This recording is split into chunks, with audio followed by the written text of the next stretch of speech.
reporting of crime is so high. It's kind of easily accessed information, and it gets people's attention.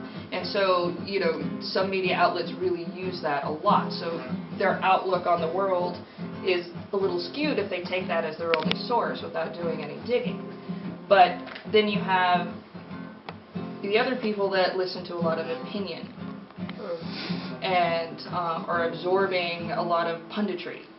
And being able to at least, I think the best quote I've seen in the material that I've gathered that I use is that it's not about memorizing a bunch of information about media literacy, it's learning how to ask the most important questions. You're learning how to ask the right questions.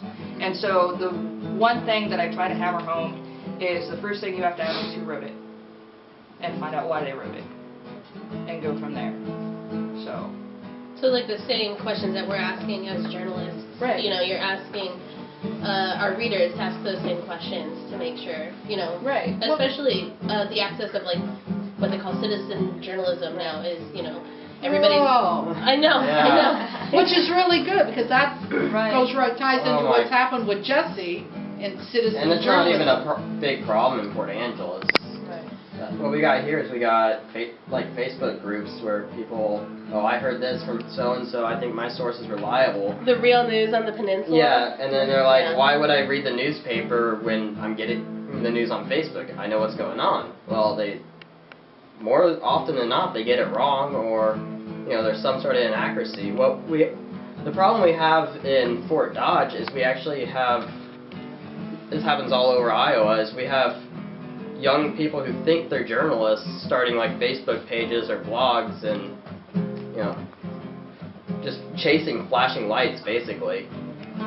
They get a photo of the fire department every time they go do something, or if the police respond to an accident, or, you know, they're for everything, and because it's free, people think just because there's flashing lights that's all that news is.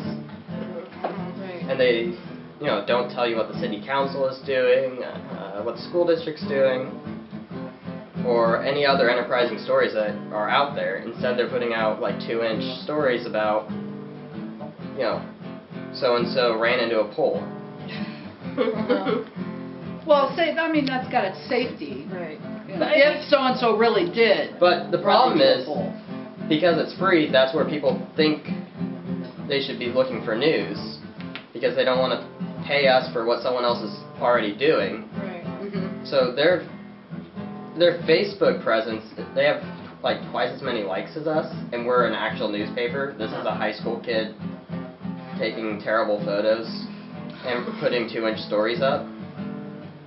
And he's got more likes than you guys. Yeah. Well, even more reason for a level of media literacy, because we're also in the era where we have to watchdog the watchdogs. Right. Because with any amount of information that's out there, there's also just about 10 times more crud.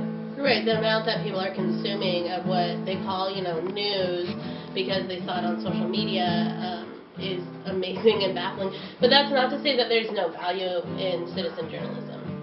Especially, if it's done well. Right, but especially... But who's going to say? I mean, their critics are the people that disagree with them and post up, well, you're full of shit. Or all the others that want to believe it and repost it and repost it and repost it. But as journalists, we can take citizen journalism, especially, you know, that are valued. Like, for instance, people in the Middle East that are doing citizen journalism, and we're getting videos and photos, things that we don't have access to, and it's our job to vet it and make sure that it's reliable and it's actually what it says it is, and we can work that. But it definitely causes a huge problem. Like the Real News on the Peninsula is one here, where there's no real news on the peninsula in that group, and I've tried to leave it 3 times, and I've been added back to it 3 times, and I'm like, please just leave me alone, you have no idea what you're talking about. But you know, there's some value, if nothing else, you take from citizen journalists what they want to know about, and we have to find a way to give it to them. I mean, this is what they're looking for, and we just have to find a way to present it to them in a way that they're willing to eat it up.